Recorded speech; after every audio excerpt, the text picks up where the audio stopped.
In today video, I will talking about the next class of permanent tissue, which we call epidermal tissue. Epidermal tissue में EP का मतलब है अपर और dermal का मतलब है लेयर। प्लांट की बॉडी का जो सबसे आउटर मोस्ट लेयर है, अगर वो स्टिम का आउटर मोस्ट लेयर है, अगर वो लीफ का आउटर मोस्ट लेयर है, अगर वो रूट का आउटर मोस्ट लेयर है, तो ये लेयर जिस टिश्यू से बना है उस टिश्यू को हम कहते हैं एपिडर्मल टिश्यू। अगर ये हमारे पास प्लांट की बॉडी है और इस प्लांट के बॉडी में अगर इस लीफ का आउटर लेयर है या इस स्टिम का ये जो हमारे साथ आउटर लेयर है या इस रूट का जो आउटर लेयर है, तो इनका सारा जो ये आउटर लेयर है, तो ये आउटर लेयर जिस टिश्यू से बना है इसको हम कहते हैं एपिडर्मल टिश्यू। प्रीवियस जब हम टिश्यू को एक्सप्लेन कर रहे थे तो वहां भी मैंने इसका कुछ ना कुछ जिक्र किया था, लेकिन आज की वीडियो में मैं एपिडर्मल टिश्यू को डिटेल से एक्सप्लेन करूंगा। Epidermis is one cell thick layer.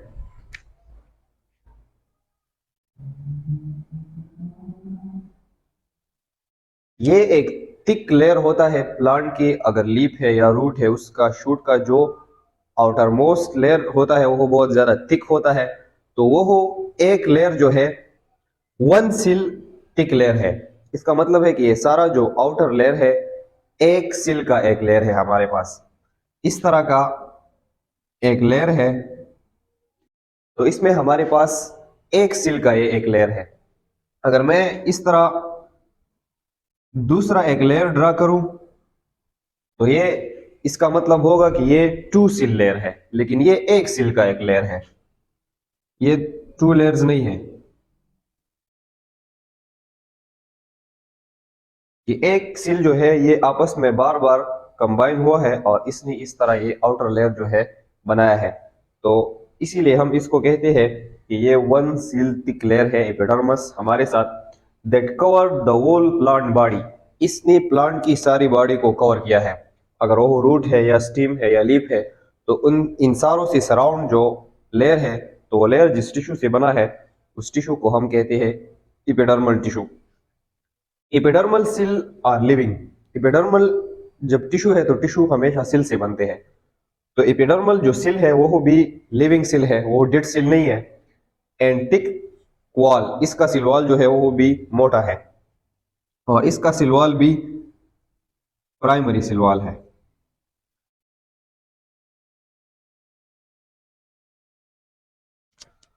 No intercellular space. इस आउटर बाउंड्रीज में ये सिल इस तरह अरेंज हुए हैं कि इन सिल के दरमियान हमारे साथ एंटर सेलुलर स्पेसिस नहीं है। दीज सिल आर प्लेट इन शेप। इनका जो शेप है वो प्लेट है। प्लेट हम कहते हैं हमवार को। तो इस तरह की प्लेट शेप में ये सिल आपस में कंबाइन हुए हैं और इसने एपिडर्मल टिश्यू की फॉर्मेशन की है। तो हमने बताया कि एपिडर्मल टिश्यू जो है वो लीफ से भी सराउंडेड है, वो स्टिम से भी सराउंडेड है और इसी तरह वो रूट से भी सराउंडेड है। तो सबसे पहले हम पढ़ते हैं leaf epidermis. Leaf epidermis have pores called stomata. Leaf का जो एपिडर्मस है आउटर लेयर है, तो उसमें ये एक स्पेशलिटी है कि उसका आउटर मोस्ट जो लेयर है तो उसमें हमारे साथ पोर्स है, कुछ होल्स जो है स्मॉल होल्स उसमें मौजूद है और उन होल्स को हम कहते हैं स्टोमेटा। ये सिर्फ हमारे साथ लीफ की एपिडर्मस में स्टोमेटा मौजूद है। That is composed of two guard cell. और ये जो स्टोमेटा है ये दो सेल से बना है और उन सेल को हम कहते हैं guard cell. Leaf epidermis also have cuticle. Leaf का जो एपिडर्मस है उसमें हमारे साथ क्यूटिकल भी मौजूद है। तो इन सारों बातों को अब हम डायग्रामेटिकली एक्सप्लेन करते हैं। ये हमारे साथ लीफ का स्ट्रक्चर है। तो लीफ का जो अपर लेयर है इसको हम कहते हैं अपर एपिडर्मस।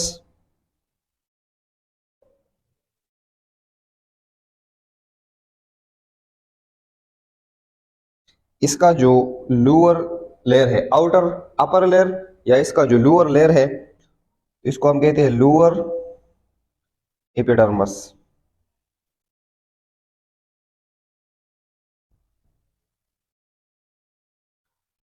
तो हमने कहा था कि हमारे साथ एपिडर्मस टिश्यू जो है ये वो टिश्यू है ये जे लीप से सराउंडेड हुए है। लीप का जो आउटर मोस्ट लेयर है तो वो एपिडर्मल टिश्यू से बना है। तो ये अगर आप देखें तो ये भी एपिडर्मल टिश्यू है, प्लेट एंड शेप है। ये भी एपिडर्मल टिश्यू है, प्लेट एंड शेप है।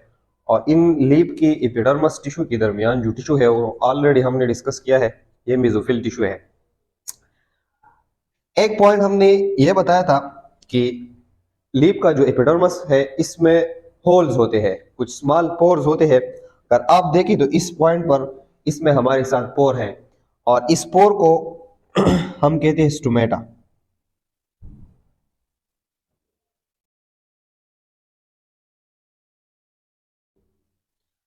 अगर इस पोर को मैं यहां जूम करूं तो ये 2 सिल से बना है और इन सिल को हम कहते हैं गॉड सिल।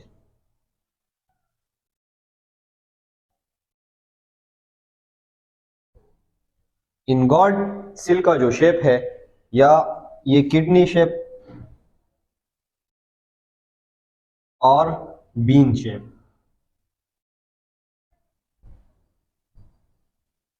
तो ये भी एपिडर्मल स्टोमेटा भी एपिडर्मस का हिस्सा है जो 2 गॉड सिल से हमारे साथ बना है। ओवरऑल तो ये एपिडर्मस प्लेट सिल से बने हैं, लेकिन जहां इसमें स्टोमेटा है जिसमें पोर है तो उस पोर में हमारे साथ 2 सिल मौजूद है और वो 2 सिल या किडनी शेप होंगे या बीन शेप होंगे। जितनी भी एपिडर्मस सिल्स है जिसने एपिडर्मल टिश्यू की फॉर्मेशन की है तो उसमें क्लोरोप्लास्ट नहीं है, वो फोटोसिंथेसिस नहीं करते। इसमें हमारे साथ सिर्फ एक्सेप्शन है गॉड सिल। गॉड सिल में हमारे साथ होता है क्लोरोप्लास्ट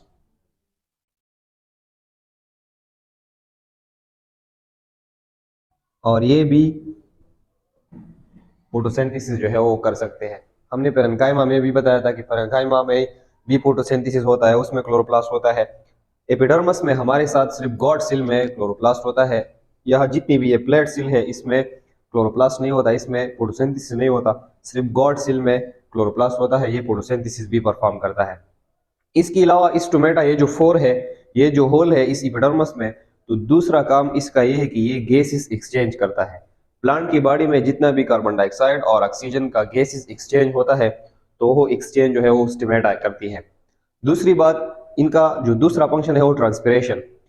प्लांट से जितना भी वाटर इवापोरेशन के थ्रू प्लांट से निकलता है तो वो फंक्शन भी इस पोर, इसमें ये होल है तो इस होल के थ्रू हमारे साथ ये ट्रांसपिरेशन होता है। तो ये 2 इसकी इंपॉर्टेंट फंक्शन है। नेक्स्ट हमने ये बताया था कि लीफ का जो एपिडर्मस है इसमें हमारे साथ क्यूटिकल भी है। ये क्यूटिकल जो है ये इस एपिडर्मस अपने ऊपर एक इस तरह का लेयर बनाती है। प्लांट का जितना भी आउटर कवरिंग है अगर वो लीफ में है या स्टीम में है तो अपने ऊपर इस तरह एक लेयर को बनाती है। ये एक प्रोटेक्टिव लेयर होता है। इस लेयर को हम कहते हैं क्यूटीन, सॉरी क्यूटिकल। ये क्यूटिकल जो है इसकी कंपोजिशन हुई है क्यूटीन से। इसके अलावा इसमें होता है वैक्स और पॉलीसेकेराइड, कार्बोहाइड्रेट का एक टाइप है, ये भी इसमें हमारे साथ होता है। क्यूटीन भी लिपिड है, वैक्स भी लिपिड है और पॉलीसेकेराइड जो कार्बोहाइड्रेट है ये मिलकर एक लेयर बनाते हैं। इस लेयर को हम कहते हैं क्यूटिकल। तो ये प्लांट की जितनी भी आउटर लेयर है, आउटर कवरिंग है, अगर वो लीफ का है वो स्टीम का है तो इस तरह अपने ऊपर एक प्रोटेक्टिव लेयर को, एक क्यूटिकल को बनाती है। ये लेयर इस प्लांट में इस हेल्प करता है कि अल्ट्रावायलेट जितनी भी रेज है प्लांट इससे बचते हैं। जितनी भी केमिकल सब्सटेंसेस का खतरा प्लांट को होता है तो वो भी अपने आप को इससे बचा सकता है। और जितना भी प्लांट से वाटर का लॉस होता है, अगर प्लांट से वाटर का लॉस होता है तो ये क्यूटिकल जो है प्लांट को बचाती है कि प्लांट से ज्यादा वाटर जो है वो लॉस नहीं हो। तो ये प्लांट के लिए एक प्रोटेक्शन का काम करती है, प्लांट को इन्फेक्शन से भी बचाती है। जितनी भी इन्फेक्शन माइक्रो ऑर्गेनिज्म प्लांट पर अटैक करे तो क्यूटिकल जो है प्लांट को उस इन्फेक्शन से भी बचाती है। तो ये था ओवरऑल डिटेल हमारे साथ लीफ एपिडर्मस का। अगर हम स्टिम को देखें, यहाँ मैंने लीफ का स्ट्रक्चर लिया और उसकी एपिडर्मस को एक्सप्लेन किया। अगर मैं इस स्टिम का स्ट्रक्चर ले लूं और इसकी एपिडर्मस को एक्सप्लेन करूं, अगर मैं इस स्टिम को कट करूं और इसका ये हमारे पास सराउंडेड एक क्रॉस सेक्शन एरिया है तो ये स्टिम का जो आउटर लेयर है हमारे साथ ये प्लेट सिल से बना है और इस प्लेट सिल को हम कहते हैं स्टिम एपिडर्मस। स्टिम को हमने कट किया है तो ये फ्लैट जो सिल है इसने सारी स्टिम से हमारे साथ कवर हुई है और स्टिम का आउटर जो कवर है वो बनाया है, तो इसको हम कहते हैं स्टिम एपिडर्मस। स्टिम एपिडर्मस है स्टिम हेयर्स। स्टिम एपिडर्मस पर हमारे साथ कुछ एक्सटेंशन है जिसको हम कहते हैं स्टिम हेयर।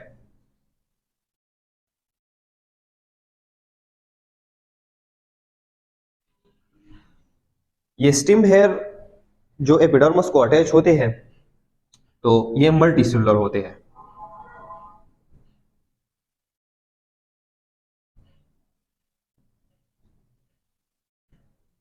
ये एक से ज्यादा सील से बने हैं। अगर आप इस स्ट्रक्चर को देखें तो स्टीम की एपिडर्मस में हमारे साथ इसी तरह की स्टीम हेयर्स होते हैं और इनका काम यह है कि ये इस प्लांट की स्टीम को प्रोटेक्शन करे और इस प्लांट की स्टीम से ज्यादा वाटर जो है वो लॉस ना हो।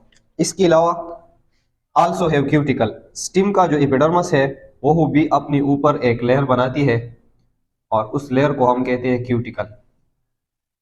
ये क्यूटिकल कंपोज होता है क्यूटीन लिपिड से, वैक्स लिपिड से और पॉलीसेकेराइड से इसकी कंपोजिशन होती है और ये भी प्लांट के लिए प्रोटेक्शन का काम करता है कि प्लांट पर अल्ट्रावायलेट रेज का अटैक ना हो, केमिकल सब्सटेंस का अटैक ना हो, जितने भी पैथोजन है उनका अटैक ना हो, तो ये उसके लिए प्रोटेक्शन का काम करती है। तो ये क्यूटिकल जो है ये स्टिम की एपिडर्मस में भी होते हैं और ये लीफ की एपिडर्मस में भी होते हैं।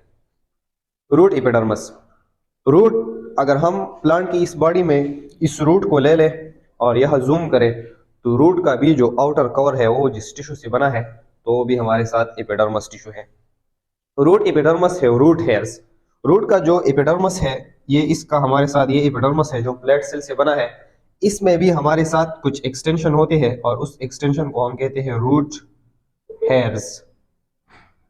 लेकिन स्टिम की हेयर्स में और रूट की हेयर्स में यह फर्क है कि ये स्टिम के जो हेयर्स थे वो मल्टीसेलुलर थे, वो एक से ज्यादा सेल से बने हैं, लेकिन रूट के जो हेयर्स है वो यूनिसेलुलर है, वो सिर्फ एक सेल से बने हैं। स्टिम का हेयर्स जो थे उनका यह काम था कि वो स्टिम को प्रोटेक्शन दे कि उससे वाटर लॉस ना हो, और रूट में जो हेयर है तो ये इस रूट की सरफेस एरिया को इंक्रीज करती है। इंक्रीज रूट सरफेस एरिया क्यों इंक्रीज करता है? For absorption of water. कि रूट जमीन से ज्यादा जो है वाटर या जितने भी मिनरल्स है उनको ज्यादा है, बहुत फास्ट उसको एब्जॉर्ब करे, तो ये इसका फंक्शन है। दूसरी बात, नो क्यूटिकल। रूट का जो एपिडर्मस है तो वो अपनी ऊपर क्यूटिकल को नहीं बनाता, जिस तरह स्टिम का एपिडर्मस अपनी ऊपर क्यूटिकल को बनाता है, लीफ का एपिडर्मस अपनी ऊपर क्यूटिकल को बनाता है प्रोटेक्शन के लिए, तो रूट का जो एपिडर्मस है वो अपनी ऊपर इस क्यूटिकल को नहीं बनाता। तो ये इसका ओवरऑल डिटेल है और ये हमारे पास एपिडर्मल टिश्यू है। और इसकी बाद हमारे पास कॉर्टेक्स आता है जो पेरेन्काइमा सेल से बना है, ऑलरेडी हमने एक्सप्लेन किया है। और सेंटर में हमारे साथ जाइलम और फ्लोएम टिश्यू है, उनको हम नेक्स्ट कंपाउंड टिश्यू में एक्सप्लेन करेंगे। फंक्शन, एपिडर्मस जो टिश्यू है ऑलरेडी सारे फंक्शन तो हमने पढ़ लिए कि इनका ये फंक्शन है, लेकिन हमने इसको अब कंबाइन किया है। प्रोटेक्टिव टिश्यू, ये इस प्लांट के लिए प्रोटेक्शन का काम करते हैं। जितना भी आउटर कवर होता है तो ये क्यूटिकल की फॉर्मेशन करती है अपनी ऊपर, तो ये प्लांट के लिए प्रोटेक्शन, प्लांट की हिफाजत करती है, प्लांट को अल्ट्रावायलेट रेज से इसकी हिफाजत करती है, केमिकल से हिफाजत करती है, माइक्रो ऑर्गेनिज्म से हिफाजत करती है कि इस पर इन्फेक्शन ना हो या इससे वाटर जो है पानी से ज्यादा लॉस ना हो। गैसेस एक्सचेंज, लीफ में हमारे साथ पोर्स है और उस पोर्स को हम स्टोमेटा कहते हैं। इस स्टोमेटा की थ्रू गैसेस एक्सचेंज जो है वो भी होता है। अगर हमें एक और फंक्शन इसका लिखो तो फोटोसिंथेसिस।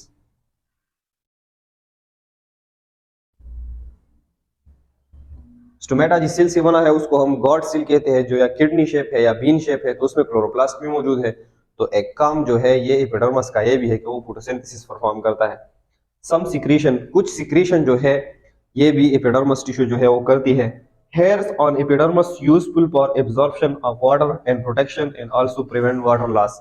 ये भी ऑलरेडी मैंने एक्सप्लेन किया कि अगर हमारे पास स्टिम में हेयर है तो इनका ये फंक्शन है कि ये इस स्टिम को प्रोटेक्शन दे या इससे वाटर जो है वो लॉस ना हो। अगर रूट में एपिडर्मस है तो इनका यह काम है कि ये इस रूट का सरफेस एरिया इंक्रीज करे और ये जो है मैक्सिमम वाटर या मिनरल जो है इस प्लांट के लिए एब्जॉर्ब करे। So that was the all detail of the epidermis tissue of plant.